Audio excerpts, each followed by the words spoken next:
सुबह उठकर क्या करें कि गरीबी ना आए, न आए?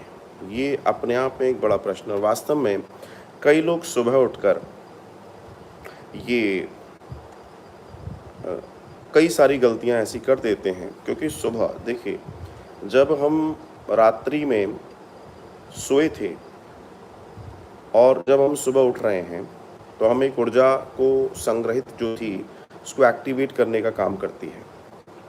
हमारे साथ हमारी ऊर्जा जुड़ जाती है। तो रात को हम सोते हैं तो हमारा शरीर रिपेयरिंग मोड में चला जाता है, शरीर की रिपेयरिंग होती है और हम अच्छी ऊर्जा की तैयारी करते हैं। लेकिन ज़्यादातर लोग जो सुबह उठकर काम करते हैं ऐसा गलत, जिन गलतियों की वजह से वे दरिद्रता, गरीबी आदि की समस्याओं से घिर जाते हैं। तो सबसे पहली चीज़, अगर आप सुबह उठकर, जल्दी उठकर आपकी देहरी पर, देहरी मतलब आपके मकान का सबसे बाहरी हिस्सा जो मेन गेट है, अगर आप उस पर जल डाल रहे हैं, सुबह उठे 4, साढ़े 4 से 5, 4 के 5 के बीच का समय बना लीजिए। आप इस समय उठ जाएं और आपकी घर की देहरी पर जल डाल दें। 1 बाल्टी डालें, 2 मग्गे डालें, कुल मिला के आपकी पूरी देहरी गीली हो जानी चाहिए। अगर आप ये करते हैं, आपके यहाँ गरीबी नहीं आएगी।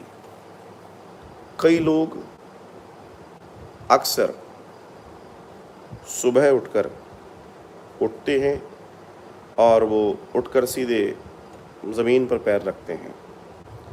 आपने देखा होगा कि जैसे ही आप उठे, चूँकि हम ऋणों से ग्रसित हैं, तो इस धरती ने हमारा बोझ लिया हुआ है, तो इस धरती माँ को हम प्रणाम करें। अगर हम धरती माँ को प्रणाम नहीं कर रहे हैं, तो ये दोष हमारे साथ चलता है, और अगर दोष हमारे साथ चलेगा तो कभी भी लाभ नहीं होगा, कोई भी मान लें आप। तीसरा, अगर आप ये गलती कर रहे हैं कि आप सुबह उठकर अपने दोनों हथेलियों को एक साथ जोड़कर उनका दर्शन नहीं कर रहे हैं, तो आप तय मान के चलिएगा आपको समस्याएं रहेंगी। सुबह उठकर आपको दोनों हथेलियों को ऐसे जोड़ लेना है जैसे आप बेड पर लेटे हुए हैं, और नीचे से लेकर ऊपर तक उसका दर्शन करना है। मतलब इस सिरे से लेकर आपको ऊपर तक इनका दर्शन करना है। पहले यहाँ का दर्शन करना है, फिर मध्य का दर्शन करना है, फिर पोर्स का दर्शन करना है। इस तरीके से अगर आप ये कार्य करते हैं, आप देखिएगा बहुत जल्द आपको एक अच्छी फीलिंग, अच्छी एनर्जी, अच्छी खबरें और अच्छी चीज़ों के साथ आपको लाभ होना शुरू हो जाएगा।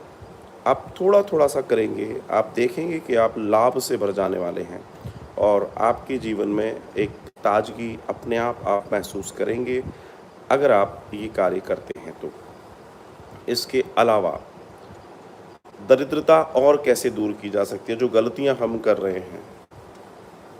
किसी भी सूरत की बात करूं, वैसे तो किचन में स्नान के बगैर नहीं जाना चाहिए। स्नान के बगैर किचन में नहीं जाना चाहिए। आजकल लोग चाय पानी के लिए तो चले ही जाते हैं, चलो चाय पानी के लिए आप चले जाते हो, लेकिन दूसरे दर्शन में भोजन बनाने के लिए आपका शरीर स्नान युक्त होना बहुत ज़रूरी है। मैं ऐसे बहुत सारे लोगों ने मुझे बताया, माताओं बहनों ने बताया, और मुझे जान के बड़ा आश्चर्य भी हुआ, लेकिन उन्होंने मुझे बताया कि अक्सर वे लोग गलती करते हैं। वो सोचते हैं हम सारे काम निपटाने के बाद, जब खाना बन जाएगा, सफाइयाँ हो जाएंगी, तब हम स्नान करेंगे। ऐसे भी लोग हैं इस जगत में। अगर किसी भी कारण से आपके यहाँ का भोजन, मैं तो कहता हूँ नाश्ता, भोजन, कुछ भी बिना नहाए बन रहा है, क्योंकि आपका जो रसोई है वो अन्नपूर्णा है, और अन्नपूर्णा मतलब मंदिर में अगर आप स्नान के बगैर जाते हैं, तो मुझे आपको बताने की ज़रूरत नहीं है कि आपके साथ अच्छा तो नहीं होगा।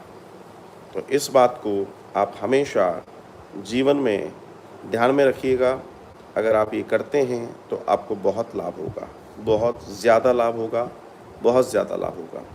तो ये कार्य जो करने के हैं वो करें, जो नहीं करने के हैं वो भूल के भी आप लोग ना करें। अगर आप अपने घर में दरिद्रता, अपने आप घर में बीमारी, अपने घर में क्लेश आदि से बचना चाहते हैं तो कृपया करके प्रातःकाल उठकर इन कार्यों को करें, और जिनको करना है करें और जिनको नहीं करना है वो ना करें। मैंने दोनों तीनों कार्य